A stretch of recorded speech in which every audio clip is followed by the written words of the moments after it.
नमस्कार मित्रांनो, माझ्या शैक्य वकील चॅनलमध्ये तुमचं सहर्ष स्वागत आहे.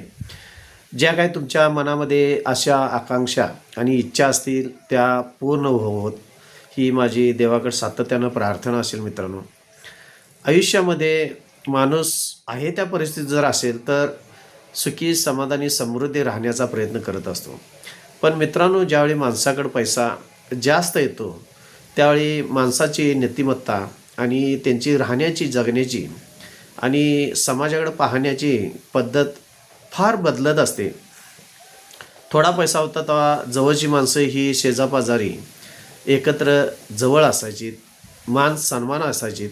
पण ज्यावेळी घरातली माणसं आई वडील वगैरे एकत्र असायची आणि ज्यावेळी माणसाकडे जास्त पैसा येतो त्यावेळी आईवडिलांसाठी चांगली खोली बांधली जाते. आई एका खोलीत असते, वडील एका खोलीत असतात, मुलं एका खोलीत असतात, पत्नी एका खोलीत असते आणि जो पैसा जास्त मिळतो दुसरीकडेच असतो. आणि अशा गोष्टीच्या बाबतीत मग शेजारी पाजारी कोण नसतात, कारण पैशाची डोक्यात हवा चढलेली असते आणि कोण माणसं बाहेरची विचारत नाहीत. म्हणताना मग जे कुत्री असतात ती कुत्री पाळायची वेळ होते. एक दिवस माणसांचा गलका भोवत्याने असायचा, आत्ता कुत्र्यांचा गलका असतो. ह्यानं खूप श्रीमंतीसुद्धा फार उपयोगाचे नाही. पैसा पाहिजे पण कशा पद्धतीनं पाहिजे, त्या पैशाबरोबर माणुसकी पाहिजे, चार पाळीव प्राणीसुद्धा पाहिजेत, घरात कुत्रं मांजरसुद्धा पाहिजे. पण त्याचबरोबर आईवडिलांची सेवा महत्त्वाची आहे. आईवडिलांना एका खोलीत कोंडून टाकण्यापेक्षा आईवडिलांच्याकडे सातत्यानं लक्ष देणे, चार शेजारची माणसं घेऊन आईवडिलांच्याकडे जुन्या गप्पा काय असतील त्या मारत राहणे किंवा समाजामध्ये थोडंसं पैशानं जे प्रेम होतं, आपुलकी होती, ती जादा पैशानं कुठंतरी नष्ट पावत असते. त्यामुळं विचार फार करणं गरजेचं आहे. आपल्याकडं पैसा होता तो बरा होता का अति पैसा आहे तो बरा आहे. गरजेएवढा पैसा कमीलाच पाहिजे. गरजेपेक्षा जर जास्त पैसा कमीला तर मित्रांनो आपण सुखी समाधानी चैनी जगण्याचा प्रयत्न करत असतो. पण जास्त पैसा कमवल्यामुळं आपली मुलं जर चुकीच्या मार्गावर गेली आणि चुकीच्या दिशेनं जर जाण्याचा प्रयत्न केला तर तुम्ही कमावलेला पैसा काही दिवसापुरताच पुरू शकतो.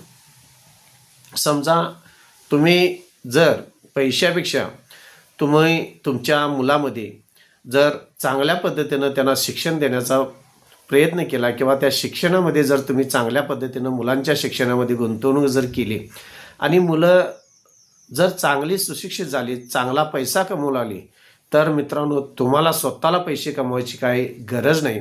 काय होते सरासरी आपल्या लक्षात येत नाही की आपण म्हणतो माझ्या मुलांसाठी, माझ्या पुढच्या पिढीसाठी मला जास्त पैसा कमविला पाहिजे आणि मुलांच्या शिक्षणाकडे, मुलांच्या भवितव्याकडे आपण लक्ष देण्याचं थोडं टाळत असतो आणि ह्याचाच आयुष्यामध्ये कुठंतरी पुढं जाऊन त्रास होत असतो.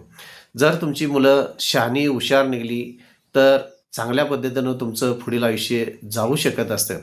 पण समजा तुमच्याकडे भरपूर पैसा असेल आणि मुलं जर नालायक निघलीत तर आयुष्यामध्ये पश्चातापाशिवाय दुसरं कोणताही प्रकार होऊ शकत नाही. त्यामुळं माणसाच्या जीवनामध्ये गरजेएवढा पैसा पाहिजे.